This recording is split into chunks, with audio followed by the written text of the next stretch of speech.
video editing, MS Stories।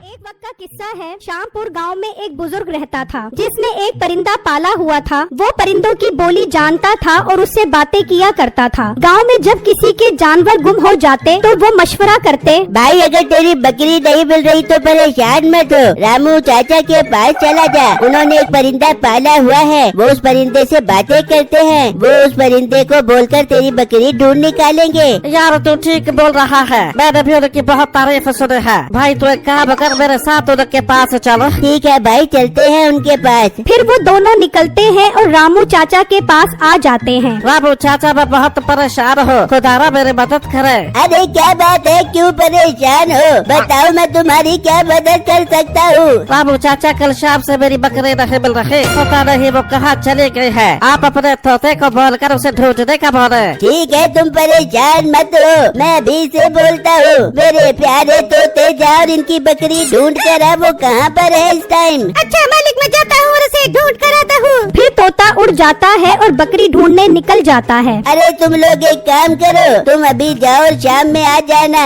जब तक मेरा तोता भी बकरी का पता लगा कर आ जाएगा। फिर वो दोनों वहाँ से चले जाते हैं। रामू काका गांव का एक अमीर आदमी था। उसकी काफी सारी जमीन थी। उसके दो बेटे थे, एक का नाम मीठा और दूसरे का नाम बिट्टू था। वो दोनों बेटे एक ही घर में रहते थे। मीठा अपनी बीवी नसीबो कैंची और छोटा बेटा बिट्टू अपनी बीवी छम्मो के साथ रहता था। दोनों बेटे कुछ नहीं करते थे, बाप के पैसों से वो अपना गुजर बसर करते थे। फिर शाम हो जाती है और वो दोनों आदमी आते हैं। जी रामू चाचा, आपके तोते ने मेरी बकरी का पता लगाया कि मेरी बकरी कहाँ है। वो अभी बातें कर रहे होते हैं कि तोता आ जाता है। हाँ मेरे तोते, इसकी बकरी का पता चला, वो कहाँ पर है। फिर तोता रामू काका को सारी बातें बताता है। रामू काका क्या कह रहा है तोता, पता चला मेरी बकरी कहाँ है। देखो मेरे तोते ने तुम्हारी बकरी ढूंढ ली है। गांव के साथ जो जंगल है वहाँ कुएं में तुम्हारी बकरी फंस गई है, जाओ और उसे वहाँ से निकाल लो। रामू काका, आप और आपका तोता सच में बहुत अच्छे हैं। आप दोनों का बहुत बहुत शुक्रिया। हम अभी जाते हैं और अपनी बकरी वहाँ से निकालते हैं। वो दोनों वहाँ से चले जाते हैं तो रामू काका अपने तोते से कहता है, मेरे प्यारे तोते, मैं अपने दोनों बच्चों को लेकर बहुत फिक्रमंद हूँ।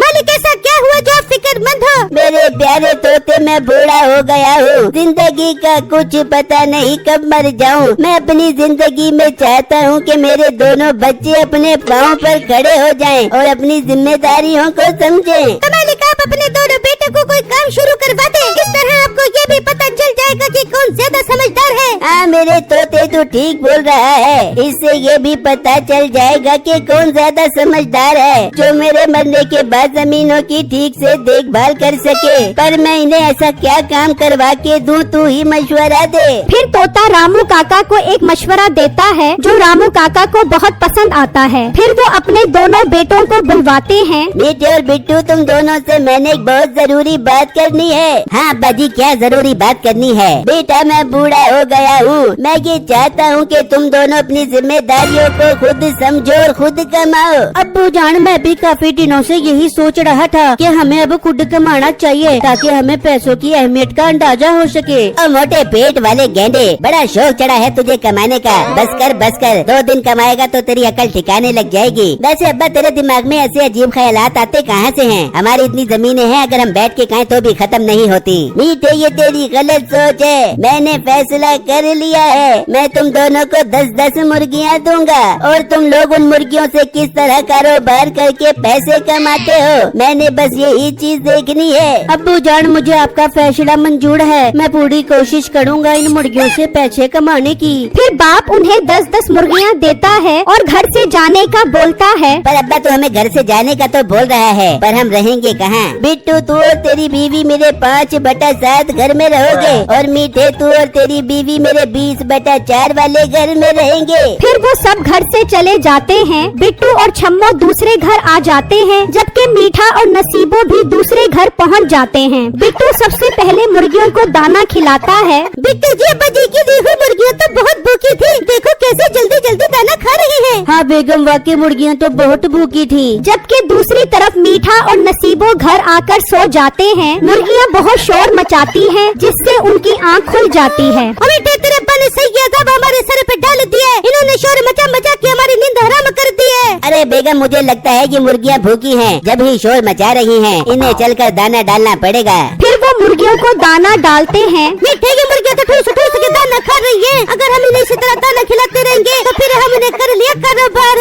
बेगम, कह तो तू बिल्कुल ठीक रही है, पर हम और कर भी क्या सकते हैं। मीठे, मेरे दिमाग में एक बड़ा गजब का आइडिया है। बेगम, फिर देर किस बात की, जल्दी बता वो आइडिया। मीठे में काम करते हैं, एक मुर्गी को ज़िबा करके उसका चरखा बढ़ा के खाते हैं। इस तरह एक मुर्गी कम होने से हमारे दाने की भी बचत हो जाएगी। अरे वाह बेगम, बहुत खूब चलता है तेरा दिमाग। वैसे भी चरखा खाने का बहुत दिल कर रहा था। जबकि दूसरी तरफ बिट्टू और छम्मो मुर्गियों का बहुत ख्याल रखते हैं। मीठा और नसीबो दाना बचाने के चक्कर में रोज एक मुर्गी खा जाते हैं। इस तरह कुछ दिन गुजर जाते हैं और बिट्टू की मुर्गियां अंडे देना शुरू कर देती हैं। बेगम देखो देखो, हमारी मुर्गियों ने अंडे देना शुरू कर दिए। हमारी मेहनत रंग ले आई। हाँ बिट्टू, हमारी मेहनत सच में रंग ले आई। बिट्टू, अब आप इन अंडों को बाजार में जाके बेचो ताकि हम इन अंडों से अच्छे पैसे कमा सके। फिर अगला दिन होता है और बिट्टू अंडे बेचने लग जाता है और लोग उससे अंडे खरीदने लग जाते हैं। इस तरह शाम हो जाती है और बिट्टू के सारे अंडे बिक जाते हैं। अल्लाह तेरा लाख लाख शुक्र है, आज से मैं भी अपने पाँव पर खड़ा हो गया। जबकि दूसरी तरफ मीठे के पास सिर्फ एक मुर्गी बच जाती है। अरे बेगम, दाना बचाने के चक्कर में हम सारी मुर्गियाँ खा गए। अब इस एक मुर्गी से कैसे कारोबार करेंगे।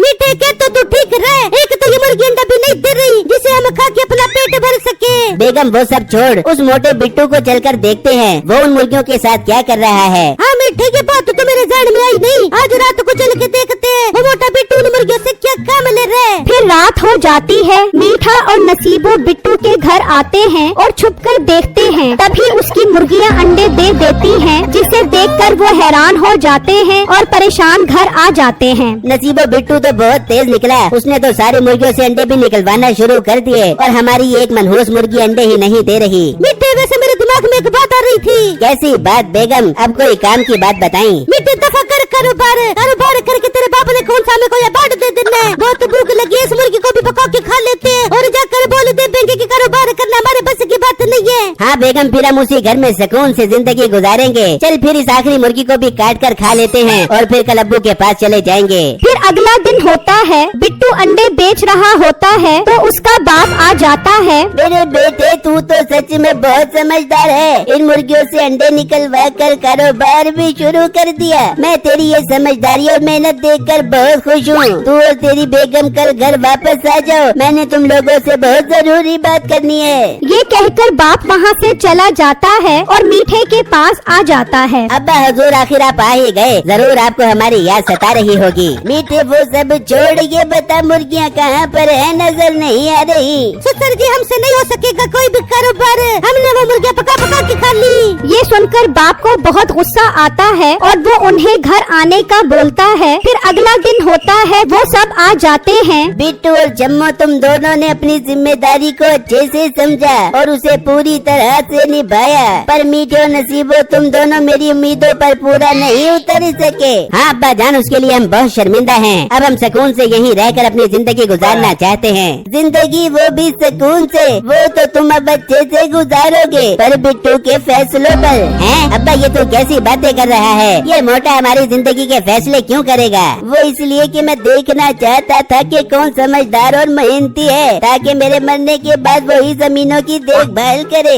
ये सुनकर बिट्टू और छम्मो खुश हो जाते हैं, जबकि मीठा और नसीबों के रंग उड़ जाते हैं। हाँ मालिक, बिट्टू बहुत समझदार है। बिट्टू आपकी जमीनों का बहुत अच्छे से ख्याल रखेगा। हाँ मेरे प्यारे तोते, तू ठीक बोल रहा है। और बिट्टू, आज से तुम जमीनों का ख्याल रखोगे और मीठे और इसकी बीवी को मेहनत करवाने की जिम्मेदारी अब तुम्हारी है। हाँ अब्बू जान, मैं अपनी जिम्मेदारियों को अच्छे से पूरा करूँगा। फिर बिट्टू सुकून से लेटकर मीठे और नसीबों को जमीन पर काम पर लगा देता है।